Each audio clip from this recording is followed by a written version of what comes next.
Yan mga kabayan, isang magandang umaga ulit sa bawat isa sa atin.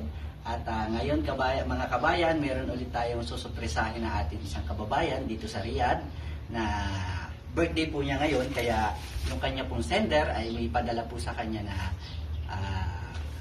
chocolate and flowers and balloon. At meron din po tayong teddy bear at meron din po tayo na cake. Ano po? At ngayon po, samahan niyo po ako na i-deliver po natin yung ating mga order po ng ating sender para po kay kabayan. At tara guys, at punta na po tayo. Samahan niyo po ako para ma-deliver po natin ang ating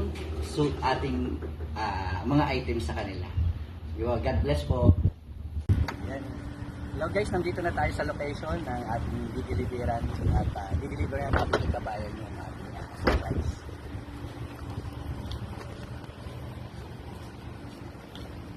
Ayun po, yung cupcake. Saka po yung chocolate. Yung chocolate. Flowers.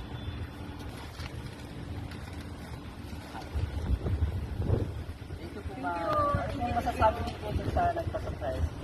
Oh, salamat. Salamat lang. Sige Thank you po. Thank you rin po. Thank you po.